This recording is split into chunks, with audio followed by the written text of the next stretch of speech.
Good evening and welcome, everyone. Thank you for joining William Osler Health Systems Community Telephone Town Hall. My name is Gurjeet Gorbans, and I am a member of the Osler's Patient and Family Advisory Council. I'm pleased to moderate Osler's Community Telephone Town Hall this evening. Please note that tonight's call is being recorded and will be available on Osler's website within a few days. Before we begin, I would first like to acknowledge that Indigenous peoples are the original caretakers of this land, now known as Peel and Etobicoke. This is the ancestral territory of the Wendat, Haudenosaunee, and the Mississaugas of the Credit First Nation. Much of Osler's work takes place on the traditional territory and treaty lands of the Mississaugas of the Credit First Nation. As visitors in this territory, we at Osler would like to express our gratitude to the Mississauga peoples of the New Credit First Nation and descendants of the Credit First Nation. Osler would also like to respectfully acknowledge the diverse community of Indigenous peoples representing a multitude of distinct nations who currently live, work, and play in this territory.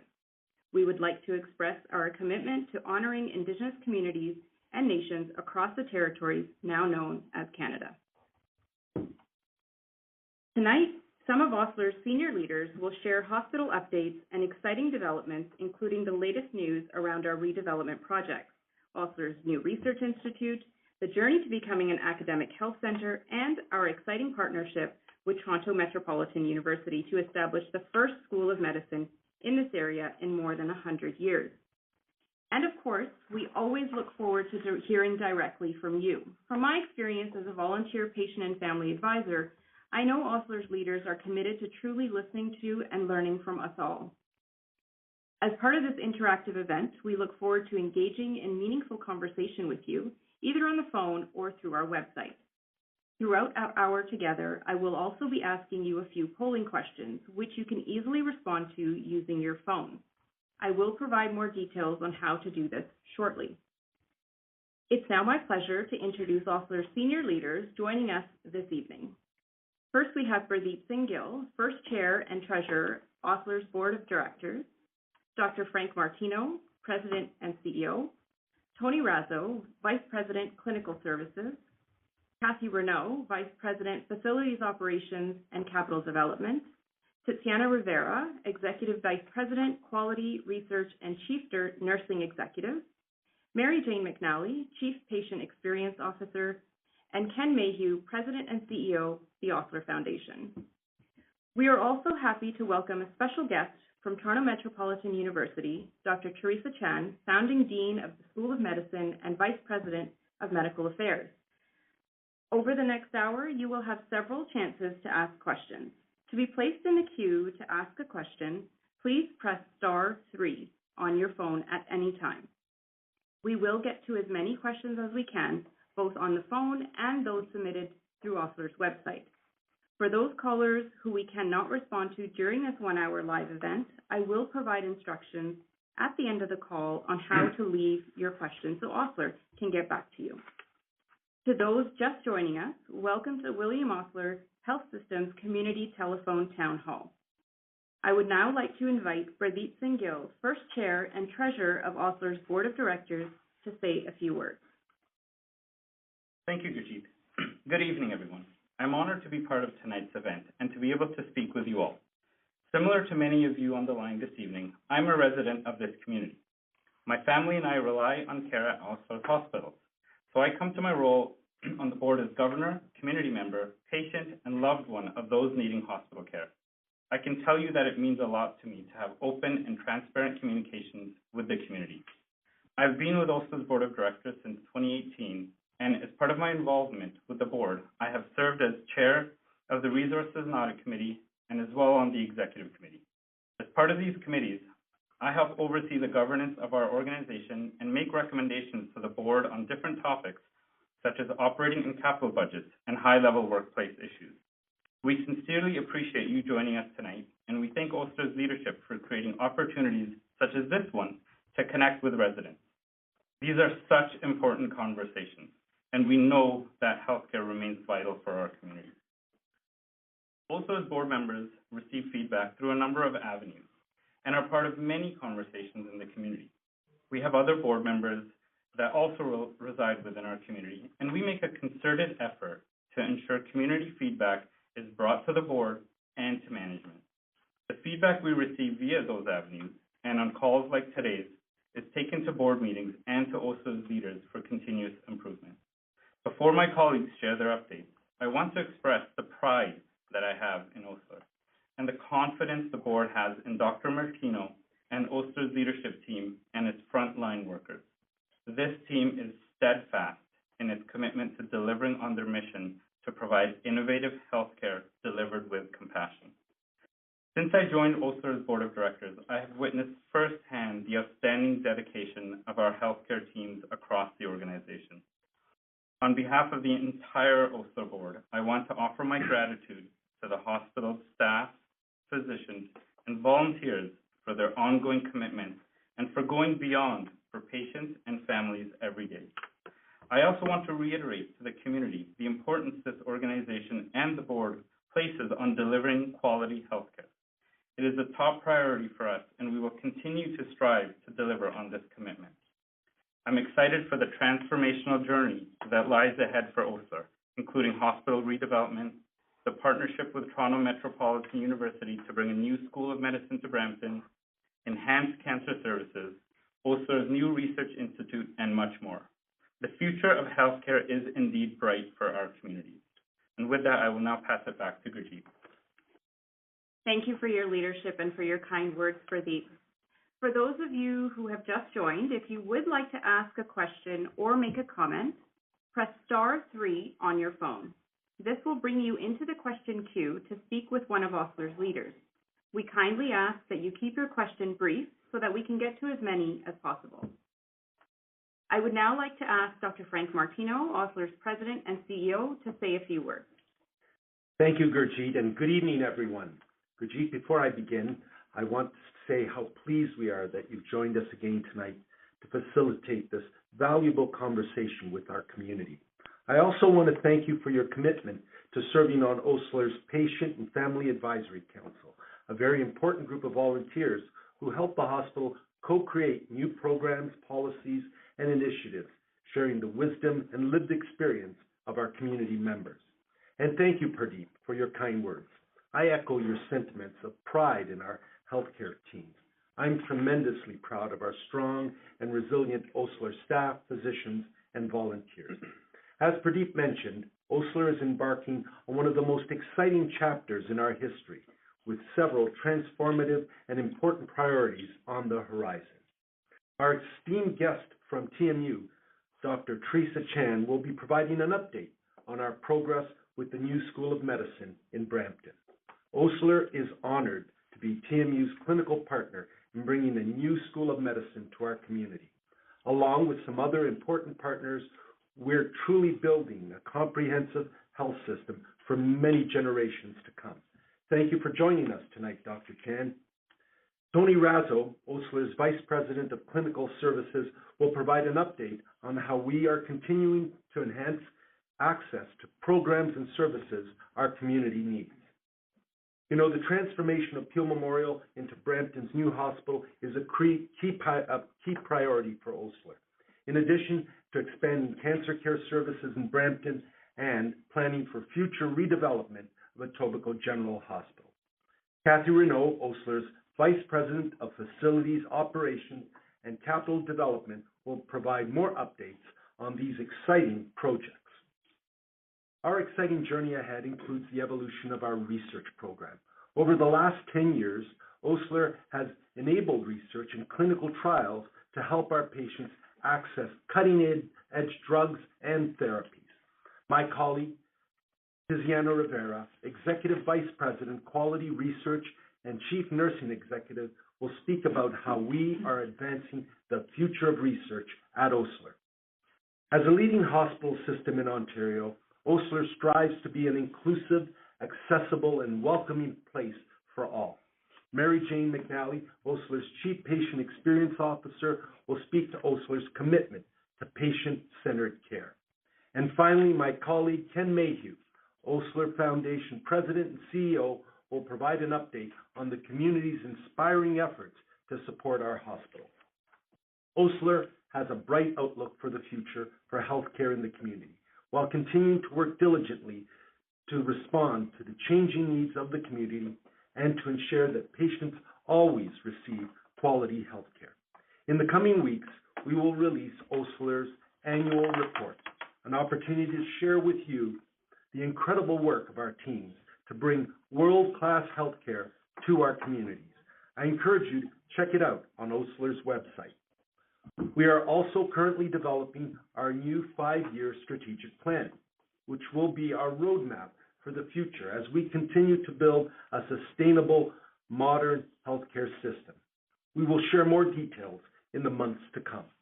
I encourage you to continue looking out for our 5 Tips for Health series that our OSLR clinicians share each month. We're proud to have distributed close to 30 editions over the last 2 years. And also look out for our new Doctors Making a Difference campaign, which features our very own doctors along with their patients to see how OSLR's doctors are going beyond to improve our community's health. Before I turn it back over to Gurjeet, I want to share once again a heartfelt thank you to OSLR's healthcare teams for continuing to provide outstanding care to our community, as well to our patients and families for their continued trust in us, to our many community and government partners for their ongoing support, and to our donors for their enduring generosity. Thank you again for joining us tonight. Gurjeet, over to you. Thank you, Dr. Martino. For those who have just joined, if you would like to ask a question or make a comment, press *3 on your phone. We kindly ask that you keep your question or comment brief so that we can get to as many as possible. I would now like to invite Dr. Teresa Chan, Founding Dean of the School of Medicine and Vice President of Medical Affairs at Toronto Metropolitan University, to say a few words. Before Dr. Chan speaks, I want to congratulate her on her accomplishment of being one of the top 10 most influential people in healthcare in Canada, as announced by Maclean's magazine earlier this year. What a huge achievement. Good evening. Thank you to our partners at William Osler Health System for including me in tonight's conversation. We're proud to have Osler as our primary clinical partner, and we're grateful for your support. As our clinical partner, Osler will be playing an important role in providing clinical learning environment for our future students through medical education, residency training, and professional development. Since our last update at Osler Telephone Town Hall, we've had some exciting developments that I'd like to tell you about as we progress towards opening our doors in just 14 short months. We announced earlier this year that Diamond Schmidt has been selected as the primary consultant to plan and design the new School of Medicine. The Brampton community will notice a lot of activity in and around the former Bramley Civic Center as we revitalize the site to become the School of Medicine. We've hired our first wave of over 100 clinical faculty, most of which are Osler physicians, who will supervise our medical learners and build out our programming to ensure they become future-ready doctors.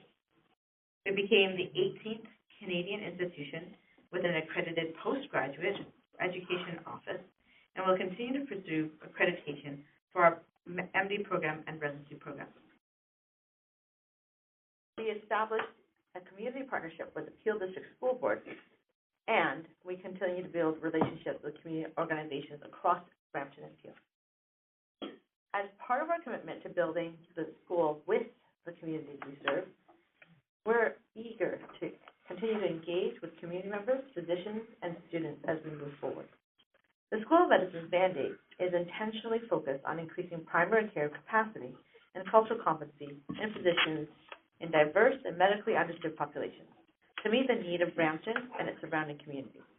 We invite you to stay connected and get involved with the school, especially as we continue to hire for key positions, including interim leads of our clinical department. I also know that many of you will be interested in learning more about admissions to our MD program for September 2025. We anticipate opening applications in October 2024, pending successful accreditation by the Committee on Accreditation of Canadian Medical Schools. You can visit the School of Medicine website at torontomu.ca/medicine to subscribe to our mailing list for the latest updates and opportunities to get involved. As always, we're grateful to Osler for our partnership and for sharing our vision for bringing much-needed change to the healthcare system. Thank you. Thank you, Dr. Chan. As I mentioned earlier, I will be asking you a few polling questions this evening to invite your input on some topics of interest. First, we'd like to know, did you know that Osler is the primary clinical partner for Toronto Metropolitan University's new School of Medicine in Brampton? Press 1 if your answer is yes, I knew Osler was partnering with TMU on the School of Medicine. Press 2 if your answer is I had heard something but didn't know what it meant. Press 3 if your answer is no, I did not know Osler was involved in the new School of Medicine. Let me repeat the question and your response choices. Did you know that Osler is the primary clinical partner for Toronto Metropolitan University's new School of Medicine in Brampton? Press 1 if your answer is yes, I knew Osler was partnering with TMU on the School of Medicine. Press 2 if your answer is I had heard something but didn't know what it meant. Press 3 if your answer is no, I did not know Osler was involved in the new School of Medicine. To our listeners, if you would like to ask a question or make a comment, press *3 on your phone. This will bring you into the question queue to speak with one of Osler's leaders. We kindly ask that you keep your question brief so that we can get to as many as possible. I would now like to ask Tony Razzo, Vice President, Clinical Services at Osler, to share some important hospital updates. Thank you, Gurjeet. It's a pleasure to be a part of this event once again. Good evening, everyone. Building on Dr. Martino's comments, I'm incredibly proud of Osler's staff, physicians, and volunteers who work so hard to provide innovative, compassionate, and quality care to this vibrant community. A great example of these efforts is Osler's cardiac team, recently profiled for bringing implantable cardioverter defibrillator surgery to Brampton Civic Hospital. Given that the communities served by Osler have a high burden of cardiovascular disease, having this potentially life-saving procedure close to home is crucial. I am proud to share that Etobicoke General and Brampton Civic have been recognized as surgical quality partners by the American College of Surgeons, indicating Osler's dedication to maintaining the highest standards in surgical care. In addition to making great strides to advance our recovery and reduce surgical backlog, our teams are implementing new technologies to help improve the patient experience and enhance efficiencies. Two examples are MOLLI-2, an innovative device used in breast cancer surgery that is considerably less invasive and more accurate when compared to wire-guarded localization, and IntelliJoint Hip, a state-of-the-art, made-in-Ontario technology used in total hip replacement procedures that reduces complications and improves outcomes for patients.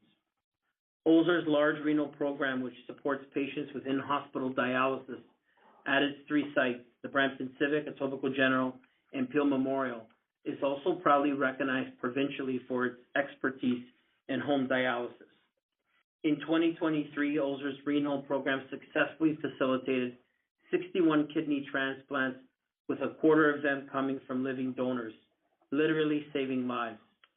Last month, we recognized Be a Donor Month, and I cannot stress how important organ and tissue donation is. I encourage you to learn more and help make a difference in someone's life. Osler is proud to constantly adopt exciting new medical innovations and technologies to continue to provide patient-inspired care without boundaries, care for patients, families, and the community. Osler's commitment to going beyond is also demonstrated through our ongoing efforts to address wait times in our emergency departments, which we know impacts many people in our community. Etobicoke General and Brampton Civic continue to be among the top half for wait times to see a physician when compared to peer hospitals, with Etobicoke General actually being third amongst its peers and in the province. This means that 90% of patients will see a doctor in 1 hour and 40 minutes or less at Etobicoke General Hospital. Wait times for admitted patients to get a bed continue to be a challenge, but have improved compared to winter period. Brampton Civic and Etobicoke General are on par with nearby hospitals when it comes to these metrics, and our teams work tirelessly to provide quality, compassionate care. I want to thank all of you for your continued support of our teams. It's a true privilege to care for you and your loved ones. I will now pass it back to Gurjeet. Thank you, Tony. We'd like to now announce the results from our first polling question. Our first question was, did you know that Osler is the primary clinical partner for Toronto Metropolitan University's new School of Medicine in Brampton? 42% said, yes, I knew Osler was partnering with TMU on the School of Medicine. 22% said, I had heard something but didn't know what it meant. And 36% said, no, I did not know Osler was involved in the new School of Medicine. Thank you very much for this helpful input. I would now like to introduce Kathy Renaud, Vice President, Facilities Operations and Capital Development at Osler, to share the latest on Osler's redevelopment projects. Thank you, Gurjeet. I'm pleased to be here tonight to speak about the redevelopment of the new Peel Memorial Hospital and plans to enhance our cancer care services for our community. Since the pandemic, we're seeing sicker patients than before, and our community has comparatively higher levels of chronic disease compared to our regions. This results in longer hospital stays. Building the new Peel Memorial Hospital and the new 24/7 emergency department will increase hospital capacity in our community. To help explain, let me share an example of what a patient care journey could look like in the new hospital. Anushka, a name that I'll use for this example, is a 74-year-old widow. Her son brings her to the emergency department as she is diagnosed with pneumonia. Because she also has mild dementia and delirium, she's admitted to our dementia-friendly acute care for the elderly unit at Brampton Civic Hospital. Within 2 weeks, Anushka is ready for rehabilitation while receiving ongoing care for her pneumonia. So she'll receive care at Peel Memorial Hospital's Cognitive Rehabilitation Unit. 2 months later, Anushka is successfully discharged back to her son's home with home and community support and is referred to Peel Memorial's Seniors Health Outpatient Clinic to help her remain at home for as long as possible.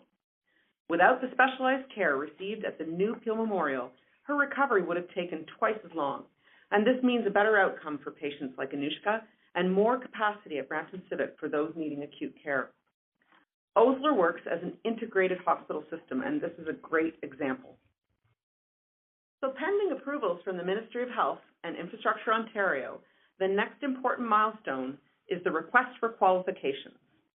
The timeline for the request for qualification release will be announced once confirmed by Infrastructure Ontario. Pre-construction preparations will begin while Osler proceeds with the stages of government approvals. Earlier this year, the City of Brampton approved a necessary zoning bylaw amendment, an application that enables our hospital construction.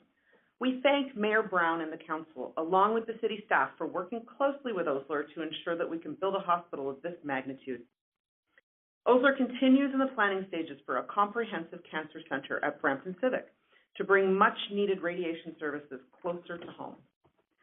Osler's oncology care has received provincial recognition from Cancer Care Ontario, but there is one essential service that we don't currently provide, and that's radiation.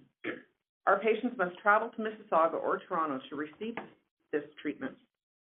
Projections show that within the next 10 to 15 years, the number of cancer cases in our communities is expected to double, and that by 2028, the need for radiation therapy is projected to increase more than 60%. A new cancer care center in Brampton Civic will bring new and expanded cancer services closer to home, including radiation. Through both the transformation of Peel Memorial and the planning of a new cancer care center, Osler is building healthcare capacity for the future. Thank you, and I look forward to answering any questions that you might have. I'll now hand it back to Gurjeet. Thank you, Kathy. We would now like to open the line to answer more of your questions. Please press *3 on your phone to bring you into the question queue and speak with Osler's leaders. Again, we kindly ask that you keep your question brief so that we can get to as many as possible. Our first question is from Neil, who's on the phone. Good evening, Neil. Hello, good evening. Can I go ahead and ask? Yes, please go ahead with your question. Okay. First of all, thank you for this opportunity. My question is for the leaders at TMU. Given the need for trained professionals or professionals who train at TMU to remain in Ontario due to the medical shortage of professionals. Will TMU be placing emphasis to look at students holistically to understand the students, or like, you know, some other medical schools setting filtration through GPAs and things like that before they look at the students holistically? Thank you for the question, Neil. Unfortunately, because of the way the accreditation, we have an embargo as to the particulars of our admissions process, which we can go live later in the year pending positive result. We have our site visit next week, so fingers crossed, and then we'll be able to announce it far and wide closer to the end of September, early October. Now, the long and short of it is that there's a lot of advances in admissions science, and I know that holistic review is really important. We are definitely exploring exactly what that would look like. But beyond that, we have committed to not using the MCAT, if that helps. We have actually said that in our MD program proposal to the Senate originally. The other particulars, I'm afraid, I'm not privy to talk about, but I think based on how you're thinking about it, I think we're aligned in our thinking. And so I would say that I can neither confirm nor deny. What you said was a great way to go about it. However, I would say that you clearly have been reading the right papers and the right journals. So I think that we're going to try to be evidence-based in our approach to picking the right people for our medical school and also for our residencies. Thank you, Dr. Chan. Our next question comes from James on the phone. Good evening, James. Oh, I'm sorry. We're going to be going to Pauline, actually. Pauline is on the phone. Good evening, Pauline.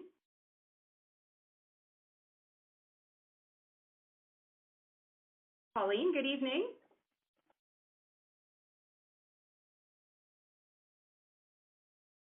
All right, we will actually be moving to James. Good evening, James. Good evening. Please go ahead. My question is, congratulations to the leadership team on this seminar and knowledge session. My question is simple. What benefits can we, or integration are you having between, for the medical school and Etobicoke General? Because I know most of this stuff has been focused at Brampton, but what benefits can we expect and teaching opportunities at Etobicoke General? Thank you. Thank you for your question. I will pass that first to Dr. Martino, and then they can answer your question. James, what a wonderful question. Osler is a health system, one that is multi-site health system, and one that I believe will be totally integrated in providing our resources to the medical school. So there will be residents at all 5 of our sites. Believe it or not, we do have a substance withdrawal center as well as our reactivation center in Toronto. The 3 main sites that will see medical students and residents are, of course, our 2 acute hospitals as well as Peel Memorial. And so there will definitely be medical students and residents training at Etobicoke General. Very excited and interested faculty will develop there, as it will at all of Osler's sites, and be reassured that those learners will be involved in that community. Teresa? Yeah, that's a great question, James. I think I've actually interviewed several very excited Etobicoke General Hospital faculty who are just wonderful, and they are so excited to be teaching learners, and we're going to make sure that we're going to place them there so that they can benefit from the diverse population that EGH definitely serves. One of the most important things that we know that we want is to make sure that our learners have the best experience. And so I think making sure of that, Frank and his team are working really hard on redeveloping parts of Etobicoke General Hospital to actually be learner-ready and learner-focused. And that's just so exciting. So, of course, And that probably means the residents and the medical students are going to request to go to Etobicoke General Hospital, actually, which I think will be excellent. And I'm really excited to think about what that would look like eventually. And I know that they're working on that hard and fast. And so we are going to make sure we can serve the populations in the diverse region of Etobicoke as well. Thank you, Dr. Martino and Dr. Chan. Next, we have Pauline on the phone. Good evening, Pauline. Good evening, Pauline. Please go ahead with your question. Yes. I just wanted to comment that I am now a cancer surviving patient being followed up at Brampton. And I actually started my cancer treatment in 2018, early 2018, like I think January, February. And I did all of 2018, all of 2019. I did even the radiation through Brampton at the Mississauga hospital there. And I am now a survivor, so I'm very grateful. And I did all my treatment at the oncology hospital in Brampton. And I know that I got the best treatment possible. So I just wanted to comment and say it's a good hospital for cancer treatment. And I was really cancer number 3, almost 4. So Hi, that's Gloria. what I wanted to comment to say. Pauline. Yes. Hi, Pauline. It's Mary Jane here from the Patient Experience Office. We're really, really thankful that you've shared your experience with us. And I do hope that your recovery is going well and that you're feeling that your quality of life is as optimal as possible. We're really thrilled that you received excellent care from Osler. And what we really, really benefit from is hearing from our patients. I'm glad you hear you've got a positive experience, but we also want to hear when things don't go well. So please feel free to always reach out and let us know about experiences here at Osler. And really thankful that you're sharing your experience with us. And what we will do, it's Dr. Martino, Pauline, we will, of course, communicate exactly what you've told us here tonight to our teams in our oncology program. They really relish and treasure hearing these comments. Thank you, Mary Jane and Dr. Martino. Our next question comes from the website, and this question is from Kelly Lynn. Kelly Lynn would like to know or like to hear more about what Osler is doing to reduce emergency wait time. I will pass that question on to Tony. Yeah, thank you, Gurjeet, and thank you for the question, Kelly Lynn. Our teams do everything they can to improve access to inpatient beds and reduce pressures within all of our emergency departments.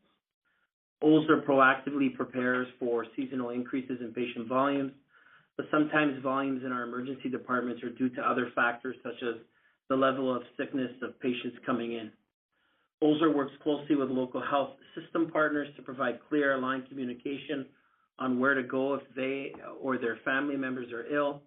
These include Osler's Urgent Care Center at Peel Memorial, Regional Virtual Urgent Care Services, or your family doctor. You'll note earlier this evening I already made some comments about some of our wait time performance at Osler. I did want to provide a friendly reminder as well that Osler's Emergency Department and Urgent Care Center wait time clocks are available on Osler's website to provide up-to-date information on the estimated wait time to see a physician. Lastly, I think I also wanted to highlight the patient concierge role that Osler has introduced. This person connects and interacts with patients in the emergency department to help make their experience as positive as possible. This might mean checking in on patients to see if they're okay, getting them a warm blanket or a glass of water, and updating them on wait times. Thanks again for your question. Thank you, Tony. Thank you, everyone. Before we take any more phone and web questions, I would like to invite Tiziana Rivera, Executive Vice President, Quality Research and Chief Nursing Executive, to provide an update on Osler's research initiative. Thank you, Gurjeet. Good evening, everyone. My name is Tiziana Rivera.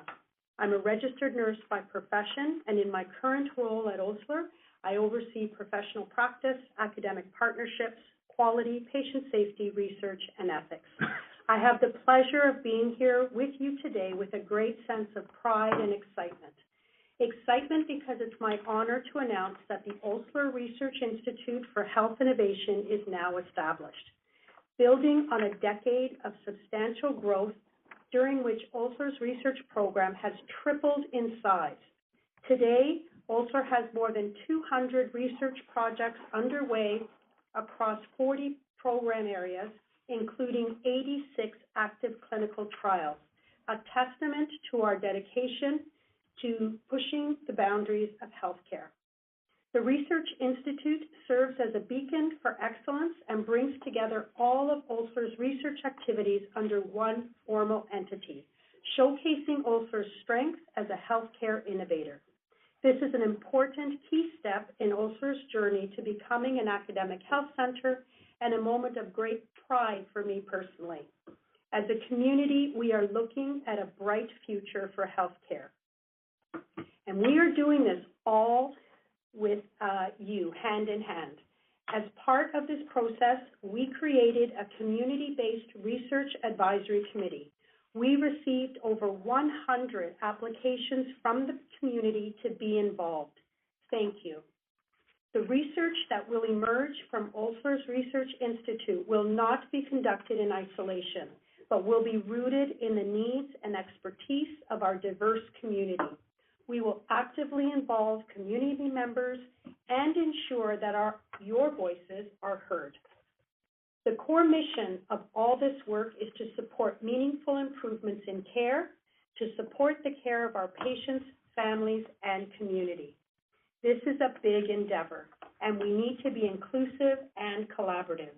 We look forward to community partnerships, involvement, and support, which will help drive this change and innovation. Osler's Research Institute will focus on population health, digital health, and health systems. What this really means is that we are aiming high. We want to generate innovative solutions to the biggest healthcare challenges in our region and to share this knowledge globally.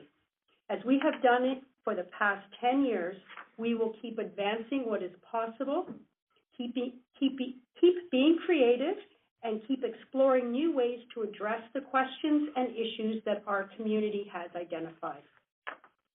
Most importantly, we want to be sure that all of you are with us on this journey. So I invite you to actively engage with us. This month, we launched a virtual speakers event series where you can meet some of the people that are at the forefront of this innovation, our researchers. Please visit our website at williamoslerhs.ca/research to sign up and stay in touch through our recently launched newsletter. We will share the latest research findings and information, and will include invitations to our upcoming celebration events during Celebrate Research Week in November. Thank you, and we look forward to connecting again very soon. Thank you, Tiziana. We would now like to ask our second polling question. To answer the question, please press the number on your phone that corresponds with your answer. The question is, did you know that Osler has a comprehensive research program? Press 1 if your answer is, yes, I knew Osler has a research program.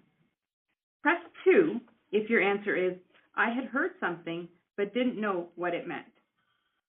Press 3 if your answer is, no, I did not know Osler was involved in healthcare research. Let me repeat the question and your response choices. Did you know that Osler has a comprehensive research program? Press 1 if your answer is, yes, I knew Osler has a research program. Press 2 if your answer is, I had heard something but didn't know what it meant. Press 3 if your answer is, no, I did not know Osler was involved in healthcare research. Please enter your response on your phone now. I will share the results shortly.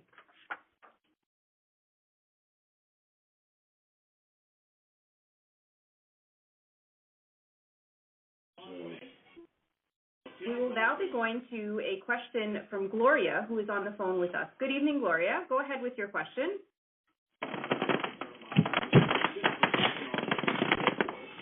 No, I did not. You were asking about the question if we know that there is, now we know that there is a, just listening to the program, now I understand that there was research going on at the William Austin Hospital. So that's what I was really press one to indicate. Excellent. Thank you very much, Gloria. We'll go ahead with our next question from Stephanie, who is on the phone with us. Good evening, Stephanie. Good evening, everyone. Can you hear me? Yes, please go ahead with your question. Thank you. I have been going out in my community as a volunteer outreach to meet and witness to the plight of the homeless in Springdale. I moved to Springdale in 1992, over 30 plus years ago, and I have seen an increase in homelessness, substance abuse and addictions, unemployment, depression, and mental illness. And what I would like to know is that if we can all work together to provide a state-of-the-art facilities that can help homeless people in and around Brampton, specifically the area close to the hospital here at Brampton Civic Hospital, and help them get counseling, health care in the actual location of the hospital, instead of maybe, telling them that maybe they can go to a shelter in Toronto or far out of the Springdale area. So I was just wondering what everybody thinks about separating the emergency room visits, because what I experienced about 9 days ago in the emergency room was a bit disturbing in the fact that I did see a lot of mental patients, attempted suicides of mentally ill people that are not feeling well, and they're in the same emergency room as maybe, let's say, an elderly gentleman that I met who was there for heart problems. And what I witnessed, it may be in his 80s, it was an amazing family that I met, and he was there, and he was a bit traumatized by seeing the mentally ill patients and the police officers having to, calm those patients down. And I was thinking it would be a great idea for us to build a state-of-the-art facility, hospital, an integration program to provide many jobs for, the medical students or counselors and social workers, that we can reintegrate the homeless people who are finding it hard to cope with the stressors of life back into society. And that's all I wanted to ask. Really appreciate, this is Mary Jane, actually from the Patient Experience Office. And what I really love in what you're saying is your commitment to the diversity and the needs of our community. And you've outlined some of the issues that we're aware of in terms of our community grappling with homelessness, shelter, poverty, ethnicity in terms of who they are as people. We're really focused on something called people-centered care, and that's something that we're taking really seriously in terms of understanding our patients as people. And I'll make a few comments shortly, but at our last telephone town hall, there was another member of the community that spoke about homelessness and the need for shelter in our area.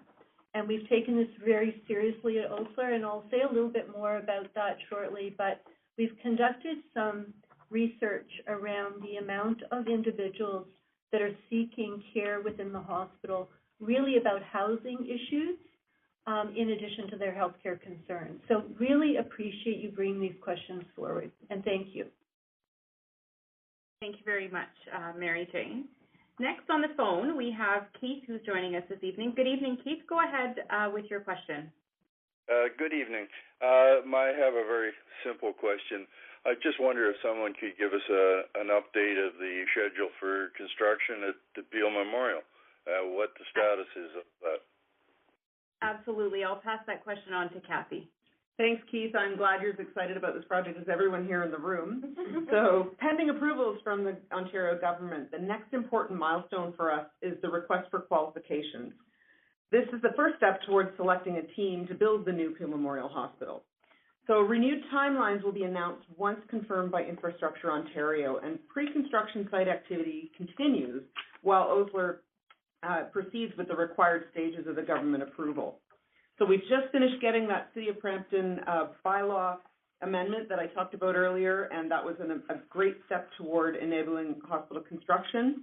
And as our exciting transformation continues, Osler is committed to keeping you informed. Thank you very much, Kathy. We would now like to announce the results from our second polling question. Our second question was, did you know that Osler has a comprehensive research program? 24% of you said, yes, I knew Osler has a research program. 14% said, I had heard something but didn't know what it meant. And 62% said, no, I did not know Osler was involved in healthcare research. Thank you very much for this helpful input. Your ideas and feedback are always very important to us. Thank you, everyone. Before we take any more phone and web questions, I'd like to invite Mary Jane McNally, Osler's Chief Patient Experience Officer, to say a few words. Thank you. And Gurjeet, I would like to thank and recognize you for moderating tonight's event and for being a valued member of our Patient and Family Advisory Council. The voices and experiences of Osler's volunteer patient and family advisors guide Osler's policies, planning, and strategy, and the insights help us connect more deeply with our community. Osler is committed to people-centered care. I was just speaking about that a few minutes ago. This includes a focus not only on the patient, but their family and their community, along with those who actually provide care, our professional healthcare providers. During Osler's last community town hall, a resident asked about how Osler was supporting homelessness. And that question highlighted just how much the community cares about, and our previous caller, and understands what's known as social determinants of health. At admission, so when a patient enters the hospital, we ask about who they are beyond their symptoms. We focus on their preferred language, their religion, gender identity, their housing, and we're working on ways of gathering other important human information. We ask in ways guided by inclusivity, humility, integrity, and of course, compassion. And we work with patients to plan care with awareness around their unique needs. In addition, we've conducted an extensive review of how often patients accessed both of our emergency departments over the last year to seek relief from cold exposure and how we can better serve the homeless or unsheltered patient population.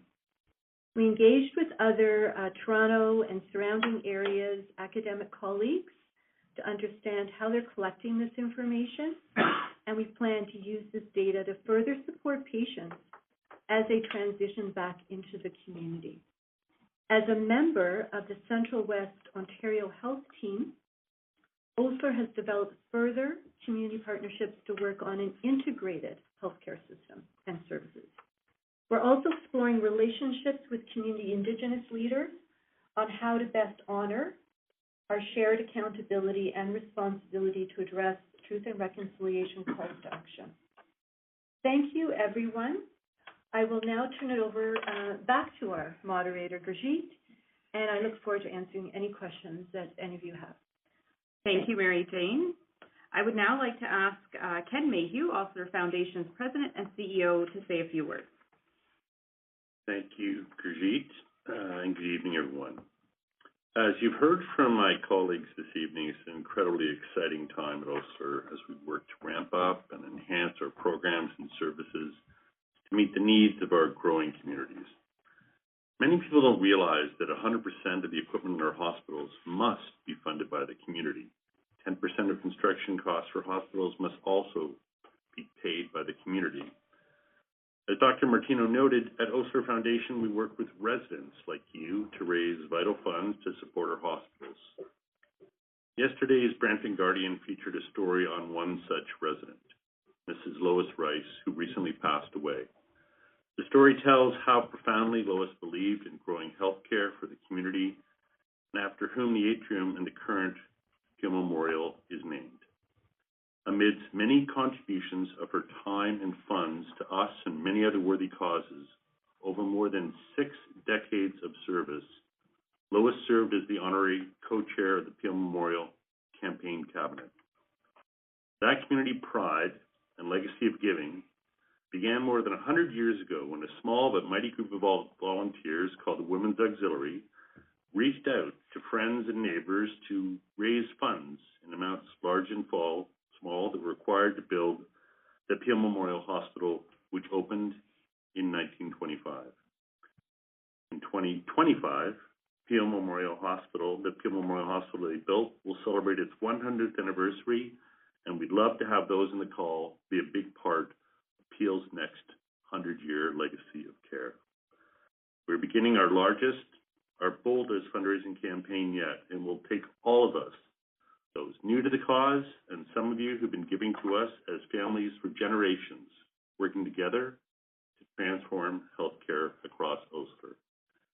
You can donate or get involved by visiting oslerfoundation.org. That's oslerfoundation.org. To make a donation, or to learn more about how you can help. Every dollar makes a difference, and we're very grateful for the community's tremendous support. Thank you, and I'd now like to turn it back to Gurjeet. Thank you, Ken. We sincerely appreciate everything the Foundation does to support our hospitals and, in turn, our community. Our next question is on the phone with Ajad Sangha. Ajad Singh, good evening.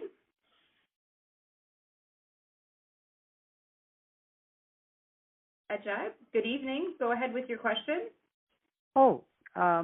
First of all, I congratulate and appreciate this Crown Hall meeting. My question is regarding medical school, and my question has 3 parts. Number 1, in the selection criteria, will there be any preference given to students from Brampton area? Number 1. Number 2, which hospital will become teaching hospitals out of those 4? And the third part of the question is, will there be any condition on students to serve our community for a period of time? Thank you for your question, Ajab. I'll turn it over to Dr. Chang to answer that for you. Thank you very much for your question. So unfortunately, because you're asking about admissions or selection criteria, I can't answer it till closer to the fall. But if you want to go to our website and subscribe to our newsletter, as soon as we can tell you, we will. Now, I would say that I think what you are talking about resonates with me deeply, and that we have been very, very consultatory with our community to know that, regarding selection criteria, we've heard the voices of the Brampton, Peel, and surrounding communities, and we know that that's something that we want to serve, is to serve this population. What I can talk about is that our postgraduate trainees, so the ones that are residents, they come after medical school. Because medical school, you actually have to go through something called a match, where you get deployed anywhere where the magic machine sends you based on an algorithm. And so you rank all of your preferred sites across the country, and then they rank you, and then somehow, like a kidney transplant, they match you and send you, and you have contractually obliged. So actually, it's less important for us to select our medical students from the Brampton region, and probably more important for our residency programs to select people who want to come here and stay here. It took me, being given a job to become the dean of a medical school, to leave the city where I trained in residency. And that's actually the case with many residents. So we are being very, very attentive to our selection and our preference to attract people who want to come to Brampton to be resident physicians and then stay here. And so that's what I would say, that we are looking at that. And I think that that's going to be really powerful. Because if you stay here for 2 years, and maybe you meet a nice person that you settle down with, you're more likely to stay here. So I think when we welcome our residents here, we'll want to make sure we treat them really well and make them want to stay. Many of them will probably also have ties to the community. And the other part is I've already been giving rounds at places like London and BC, and there are people who are from here but went all the way out there to study. And now they're asking me, how do I come back and become a neurologist in Brampton? And I said, oh, give me your email. So I do think that it's really important for us to be attentive to all the ways we can bring in really great talent and ask our people who went away to come home. There are doctors in the U.S. that, it's getting harder to practice medicine in the U.S., especially in some jurisdictions. And so why wouldn't you, if you're an obstetrician or a gynecologist, consider coming back? And so as a member of the community, if you know the doctor that's away that loves teaching, loves research, loves being part of the academic mission, I would suggest maybe texting them or emailing them and letting them know we're starting a medical school. Now, in terms of which hospitals, it'll be, like Frank said earlier, all of the sites where we can have physicians, we will be able to place our learners. And in fact, some places, we will have interprofessional experiences where our medical students or residents might be able to go in and help out with initiatives, even if the doctor's not right on site, because we want them to learn from the best providers. So I think we're going to try to get all of that, plus we'll have a healthy dose of community-based care. So if someone has an outpatient clinic that's not based in the hospital, you will very well see a learner in your rheumatologist's office or your family doctor's office, even if they're not affiliated with the hospital in that direct real estate kind of way. And I think the last part is the idea of return of service. I mean, there are contracts for people to return of service if they are from a certain group of individuals who are internationally trained, for instance. That's a provincial level rule. In terms of what we're going to try to do is create a really vibrant opportunity for people to actually come and build something with us, and I think that's going to be way more appealing than compelling someone to stay, but rather inviting them to build something great. Thank you, Dr. Chan. Our last question comes from Anthony, who has submitted a question via our website. And Anthony's question is, many of our family doctors are retiring. Our senior members of the community are apprehensive about who will care for them. Will Osler and the new medical school provide a strategy to address this? I will turn that question over to Dr. Martino. Thank you, and I'm going to ask Dr. Chan to comment on the plans that we do have for family medicine within the School of Medicine. I've been a family doctor in this community for about 35 years, and I can tell you that we know, not only in our community, but across the country, we're noticing a shortage of family doctors. And that is why we're bringing a medical school to our community. A medical school that will be founded in primary care, family medicine, and generalism, in creating general surgeons, pediatricians, psychiatrists, emergency physicians, anesthetists, physicians who we hope will stay here and provide those general important services that our community needs. Family medicine will require an increased commitment, and I can tell you that our government, our Ministry of Health, not only in Ontario, across the country, is recognizing this. We will be training those physicians in multidisciplinary teams where they'll be working not only with nurses, but with physiotherapists, occupational therapists, educators, counselors, to really provide integrated care for their patients. We're very excited about that. And I can tell you that we had a relationship and continue with a relationship with McMaster University in training family doctors at William Osler Health System. It's part of their distributive campus. And we have 20 family physician trainees here. And many of them do stay.